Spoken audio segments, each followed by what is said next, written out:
Intentonas por derribar a Abderramán se sucedieron, aportando nuevos contingentes de africanos que se refugiaban en distintos lugares para combatirlo.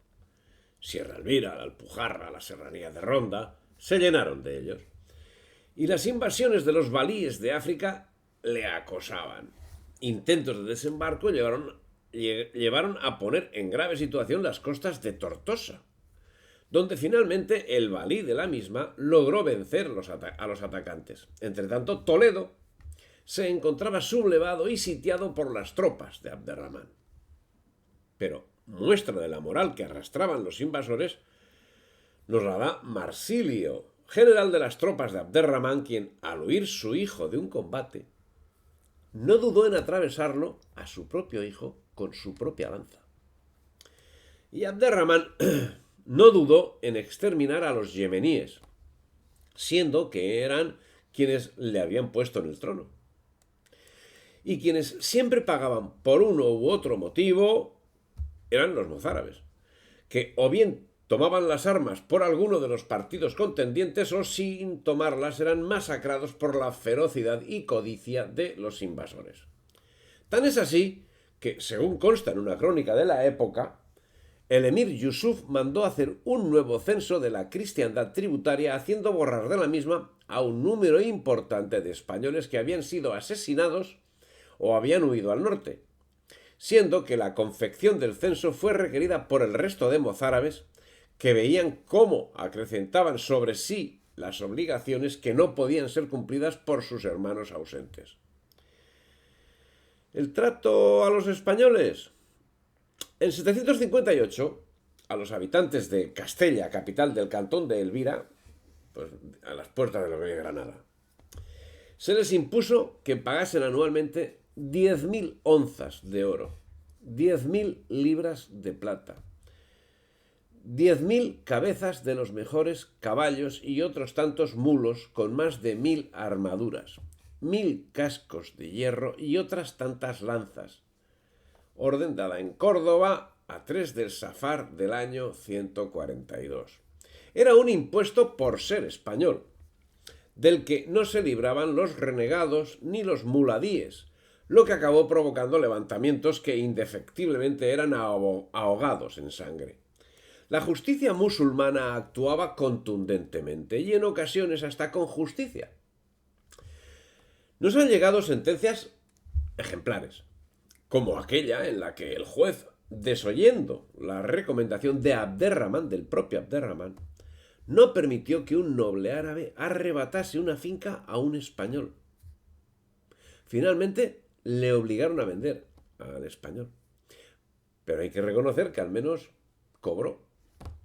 Existen más ejemplos, como el citado, como el de aquel cortijo que fue usurpado y fue asesinado su propietario. Transcurridos los años, ya en el reinado de Alacán I, los hijos reclamaron su derecho. Y el juez, contra las indicaciones del propio Al-Hakam, dictó sentencia correcta. Y Al-Hakam aceptó la sentencia. Sí, señor. Dos casos que ponen al descubierto la terrible situación que padeció el pueblo español. Dos casos, dos excepciones que podrán multiplicarse por la cifra que se quiera. Y seguro que se puede multiplicar. Pero que en cualquiera de los casos demuestran no solo la existencia de jueces justos, sino también permite tener en cuenta otras cosas. ¿Cuáles son? La primera, que no todos los antiguos propietarios sobrevivieron. Segunda, que no todos los supervivientes ni sus herederos se atrevieron a reclamar. Y tercera, que no todos los jueces se atreverían a ser tan honestos y a perseverar en la sentencia tras las presiones. Dos casos que no soportan otros dos casos. El de Ardabasto, hijo de Bitiza, que a pesar de haber prestado grandes servicios al emir, fue despojado de sus propiedades por la envidia que causaba en Abderramán las ofrendas que hacían los colonos a su señor, lo mismo que su sobrino. Pero la guinda de la tiranía se llevaba a efecto en la Catedral de Córdoba, que obligatoriamente debía ser compartida con el culto musulmán, a pesar de existir en Córdoba 430 mezquitas. Pero en 784 cesó de existir esa obligación, porque fue convertida en mezquita y los cristianos fueron expulsados. No paró ahí la acción anticristiana y antiespañola de Abderramán, que recorrió todo el reino destruyendo centros de culto y persiguiendo a los cristianos, entre los cuales quienes más libres de opresión se encontraban huían al norte, donde aportaron, además de nuevas gentes y nuevo espíritu de reconquista, tesoros y reliquias religiosas, aquellas que podían transportar.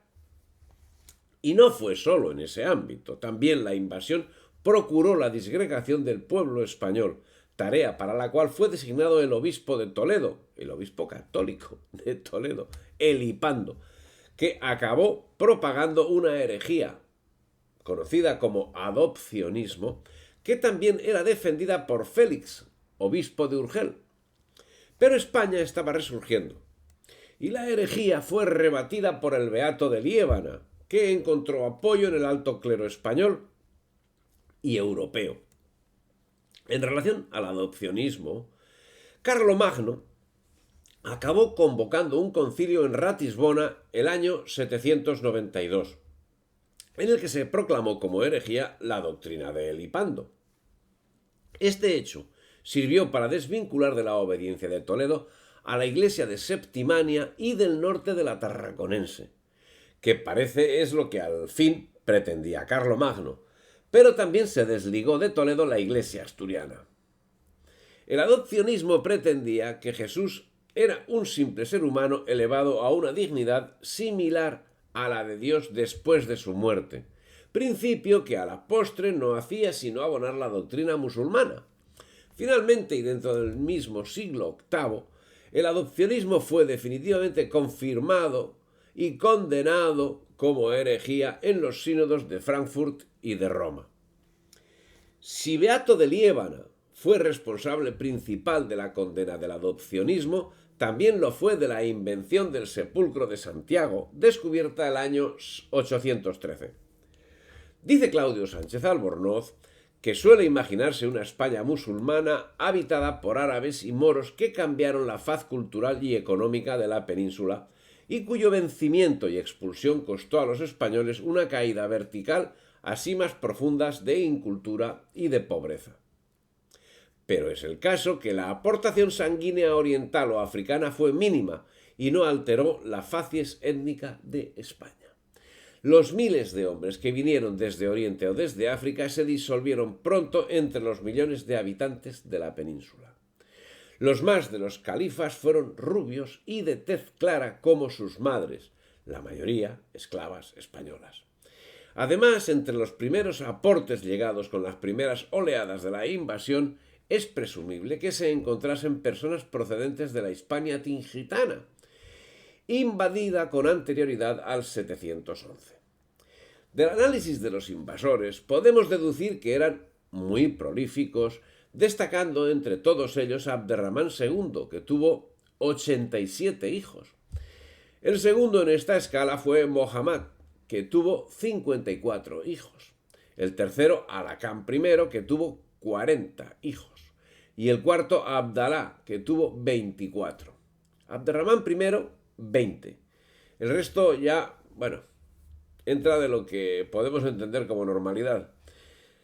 Y también eran dados a la poesía, en concreto Abderramán I, Alacán I, Abderramán II, Abdalá y Abderramán III. Pero la parte negativa de la poesía la sufrió naturalmente el pueblo español. Abderramán temía la sublevación del pueblo español, en esos momentos mayoritario, y buscaba su colaboración en la que ponderaba el hábito al orden, a la disciplina y a la obediencia, por lo que prometió guardar los pactos, tantas veces quebrantados. Ante la situación de absoluta pérdida de España, la apostasía creció en el pueblo falto de fe y de patriotismo, que esperaba conseguir tierras y prebendas. Algo que si alguno consiguió, la verdad es que no fue lo normal, siendo que los muladíes en su conjunto sufrieron una situación muy parecida a la padecida por los mozárabes. Si te ha gustado el vídeo, dale me gusta, difunde y suscríbete al canal.